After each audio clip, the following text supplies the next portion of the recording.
নমস্কার বন্ধুরা, পম্পার কিচেনে আপনাদের সকলকে স্বাগত।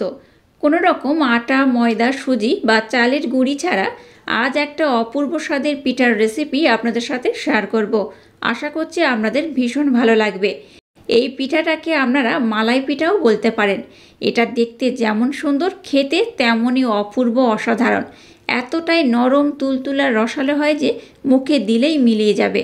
তাহলে চলুন দেরি না করে একদম ইউনিক পদ্ধতিতে বানানো আজকের এই পিঠার রেসিপিটা দেখে নেওয়া যাক। আজকে যে পিঠাটা বানাবো তার জন্য দেখুন স্লাইস রুটি নিয়ে নিয়েছি। রুটির পরিমাণটা কম বেশি নিলে হবে। এখানে আমি 6টা রুটি নিয়ে নিয়েছি। প্রথমে কি করব, এই রুটিগুলোকে আমি একটু বেলে নেব। একটু বেলে নিলে কি হবে, একটু বড় হয়ে যাবে, আর তাতে করে এই যে পিঠাটা বানাবো বানাতে সুবিধা হবে। দেখুন রুটিটাকে আমি পাতলা করে বেলে নিয়েছি। এবার দেখুন এই রুটিটার এই ধারের পোর্শনটা কেটে আমি বাদ দেব। এইভাবে যে লাল পোর্শনটা আছে এটাকে কেটে বাদ দিতে হবে।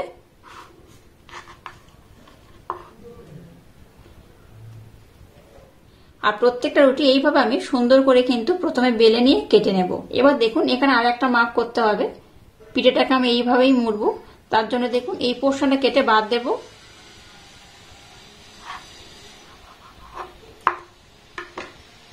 একদম এইরকম স্কোয়ার করে কাটতে হবে। একইভাবে আর একটাকে আমি বেলে নেব। এবার দেখুন এইভাবে মাপ করে করব, তার মানে এটা দেখুন কাটা একদম ঠিকঠাক হয়েছে। এইভাবে কিন্তু সবগুলোকে আমি সুন্দর করে মাপ করে কেটে নেব। সবগুলোকে দেখুন সমান মাপ করে খুব সুন্দর করে আমি কেটে নিয়েছি আর বেলে নিয়েছি। চলুন এবার বেশ কয়েকটা কাজ কমপ্লিট করব। এটা বানানোর জন্য একটা পুরের দরকার, পুরটা বানিয়ে নেব, আর একটা মালাই দরকার, সেই মালাইটাকেও বানিয়ে নেব।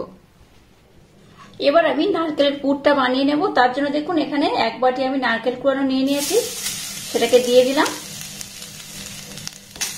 গ্যাসের ফ্লেমটাকে লো রেখে প্রথমে এই নারকেল কুড়ানোটাকে একটু নাড়াচাড়া করে ভেজে নেব।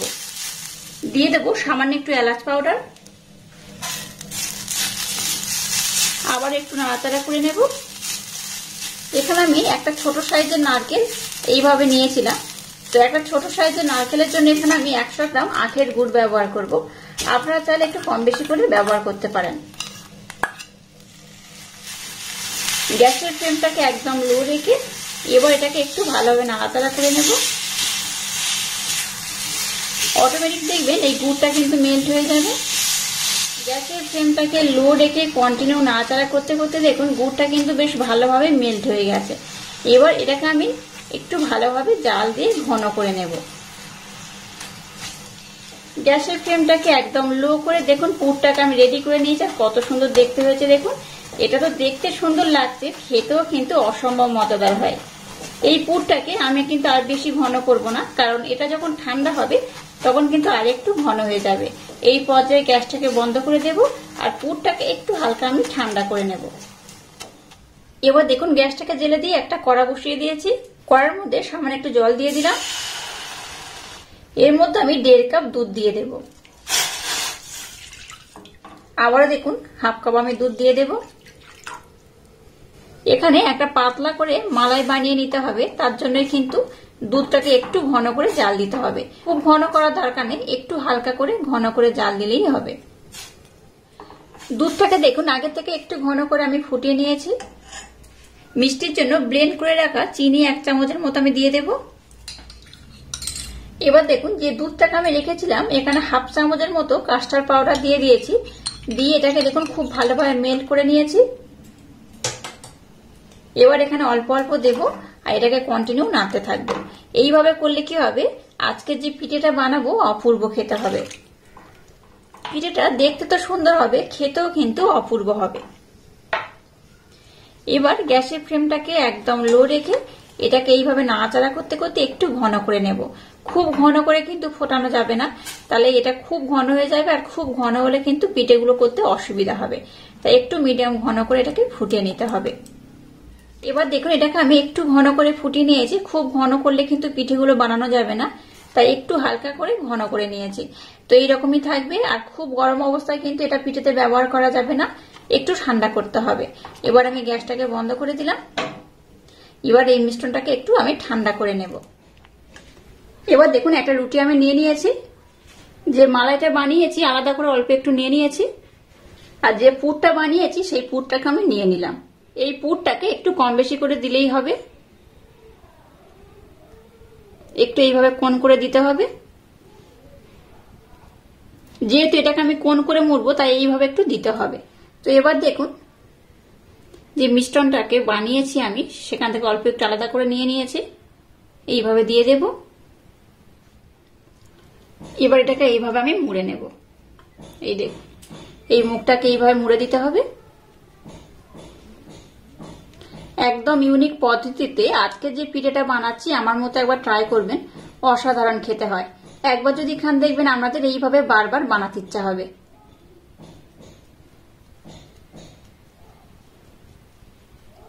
দেখুন কত সুন্দর দেখতে হয়েছে। আর এইভাবে সবগুলোকে প্রথমে আমি বানিয়ে নেব। তো আর একটা আমি দেখিয়ে দেব। আর একটা আমি নিয়ে নিয়েছি। প্রথমে ধারের পোর্শন একটু লাগিয়ে দেব। পুরটাকে নিয়ে নিলাম, একইভাবে পুরটাকেও দিয়ে দেব। আবারও একইভাবে এটাকে মুড়ে নেব। দেখলেন তো কত সহজে কোনো রকম ঝামেলা ছাড়া এই পিঠেটা বানানো হয়ে যায়। এইভাবে যদি এই পিঠেটা একবার বানিয়ে খান দেখবেন আমাদের বারবার বানাতে ইচ্ছা হবে। আর শীতের সময় নানা ধরনের পিঠে তো আমরা সবসময় বানিয়েই থাকি, একবার হলো একদম ইউনিক পদ্ধতিতে এই পিঠেটা বানিয়ে দেখবেন, অসাধারণ খেতে হবে। একটা দুটো খেলে দেখবেন মনই ভরবে না। আর সবগুলোকে আমি এইভাবে খুব সুন্দর করে বানিয়ে নেব। দেখুন সবগুলোকে আমি কত সুন্দর করে বানিয়ে নিয়েছি আর প্রত্যেকটা কিন্তু খুব সুন্দরভাবে হয়ে গেছে। এবার দেখুন যে মালাইটাকে বানিয়েছি সেই মালাইটা আমি নিয়ে নিলাম। এবার এই যে পিঠেটা বানিয়েছি মালাইয়ের মধ্যে দিয়ে দেবো। মালাইটাকে কিন্তু ঠান্ডা করে নেবেন, তাতে করেই বেটার হবে। এইভাবে মালাইয়ের মধ্যে আমি ডুবিয়ে দিলাম। আর এইভাবে ডুবিয়ে কিন্তু রেখে দেবেন না, একটু এইভাবে লাগিয়ে নিলেই হবে। এটাকে দেখুন খুব সুন্দর করে আমি ডিপ করে নিয়েছি। এবার এটাকে আমি উঠিয়ে নেব। এইভাবে দিয়ে দিলাম। দেখুন কত সুন্দর দেখতে হয়েছে। আর এটা কিন্তু একটু পরে অটোমেটিক নরম হয়ে যাবে। একইভাবে আবার একটা আমি দিয়ে দেব। আবারও বলছি এইভাবে ডিপ করে কিন্তু ভিজে রেখে দেবেন না, তাতে করে একদম নরম হয়ে যাবে। এইভাবে ডিপ করে উঠিয়ে নিতে হবে। এবার এটাকে আমি খুব সুন্দর করে ডেকোরেশন করে দেব। এটাকে আমরা আমাদের মনের মতো করে ডেকোরেশন করতে পারেন। এবার উপর থেকে একটু আমি পেস্তা দিয়ে দেব, তাতে করে কি হবে দেখতে খুব সুন্দর লাগবে। এই পিঠেটা বানিয়ে কিন্তু অতিথি আপ্যায়নও করতে পারেন। দেখুন অনেকটা মিষ্টির মতো দেখতে হয়েছে, এটা অসাধারণ খেতে লাগে। এটাকে আপনারা পিঠে কিংবা মিষ্টিও বলতে পারেন। এবার দেখুন একটা পিঠে আমি কেটে আমাদের দেখাবো এটা কত সুন্দর হয়েছে। একটা পিঠে আমি নিয়ে নিলাম, এটাকে আমি কেটে দেখাবো এটা কত অপূর্ব হয়েছে। একটা কেটে আমাদের দেখাচ্ছি, দেখুন কত অপূর্ব হয়েছে, কত সুন্দর এটা দেখতে হয়েছে। এই দেখুন কতটা সুন্দর হয়েছে আর কতটা তুলতুলে হয়েছে দেখে বুঝতেই পারছেন। ভিতরে তো পুরটা একদম ভরে ভরে দিয়েছি। আপনারা কিন্তু আপনাদের মনের মতো করে এই পিঠেটা বানাতে পারেন। এই পিঠেটা দেখতে যেমন সুন্দর, খেতে তেমনই অপূর্ব, অসাধারণ। একবার না বানিয়ে খেলে বিশ্বাসই করতে পারবেন না এই পিঠেটা কত অপূর্ব খেতে হয়। আর আজকের এই ইউনিক স্টাইলের পিঠের রেসিপিটা যদি আপনাদের ভালো লাগে তাহলে চ্যানেলটাকে লাইক, শেয়ার, কমেন্ট এবং সাবস্ক্রাইব করবেন। আর পাশে থাকা বেল আইকনটা প্রেস করে দেবেন। তাহলে টাটা, আবার দেখা হচ্ছে নতুন কোনো রেসিপি নিয়ে।